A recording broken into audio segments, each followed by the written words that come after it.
ഇന്നലെയും ഇന്നുമൊക്കെയായി സുഹൃത്തുക്കളും അല്ലാത്തവരുമായ ഒരുപാട് പേർ വിശ്വാസികൾ അയ്യപ്പ ഭക്തർ ഫോണിൽ വിളിക്കുന്നുണ്ട്. തന്ത്രിയുടെ അറസ്റ്റിൽ ലക്ഷോപലക്ഷം വിശ്വാസികൾക്കുള്ളത് രോഷമല്ല, പരമമായൊരു വേദനയാണ്. ശബരിമല പോലെ കേരളത്തിന് അഭിമാനമായൊരു മഹാക്ഷേത്രത്തിൽ ആ സന്നിധാനത്ത് ഭഗവാൻ കഴിഞ്ഞാൽ നാഥനായി നിൽക്കേണ്ട ഒരാൾ, ആ പ്രതിഷ്ഠയുടെ പിതൃസ്ഥാനീയൻ നാടിതുവരെ കാണാത്ത ഒരു നെറികെട്ട ക്ഷേത്രക്കൊള്ളയിൽ അറസ്റ്റിലായി എന്നത് വിശ്വാസികൾക്ക് വിശ്വസിക്കാനാവാത്തതാണ്, വേദനയാണ് സ്വാഭാവികം.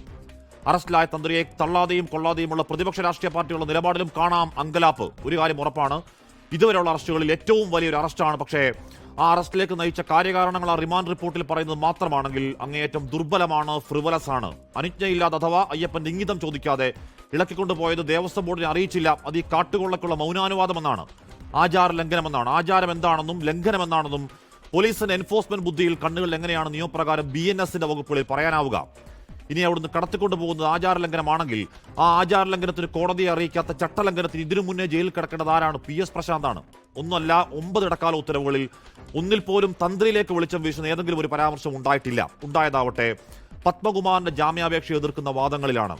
എല്ലാം തന്ത്രിയുടെ തലയിൽ കെട്ടിവെക്കുന്ന പത്മകുമാറിന്റെ വാദം വ്യാജമെന്നാണ്, ഡിവോയിഡ് ഓഫ് മെറിറ്റ് എന്നാണ് ആ വാദം. ഏതെങ്കിലും തരത്തിൽ തന്ത്രിയോട് നിലപാട് ചോദിക്കുകയോ മറുപടി വാങ്ങുകയോ ചെയ്തിട്ടില്ല എന്ന് SIT പറഞ്ഞത് മിനിഞ്ഞാന്ന്. അതുകൊണ്ട് തന്ത്രിയുടെ അറസ്റ്റ് ഈ പറയുന്ന ദുർബല കാരണങ്ങൾ മാത്രമാണോ?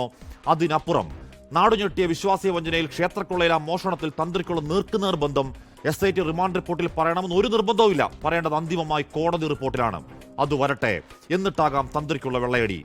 ഈ പറഞ്ഞ കാട്ടുകൊള്ള പോറ്റിയും മാഫിയ സംഘവും അവിടെ നടത്തുമ്പോൾ അവിടുത്തെ പ്രധാനിയെ തന്ത്രി ഞാനൊന്നും അറിഞ്ഞില്ലേ, ഒക്കെ ദേവസ്വം ബോർഡ് ഉത്തരവാദിത്തമെന്നും പറഞ്ഞ് പൂതലിച്ചൊരു മരം പോലെ വിശ്വാസികളുടെ ദക്ഷിണയും വാങ്ങി ഇരിക്കലല്ല ഉന്നതമായ പദവിയിൽ തന്ത്രിയുടെ ഉത്തരവാദിത്തം.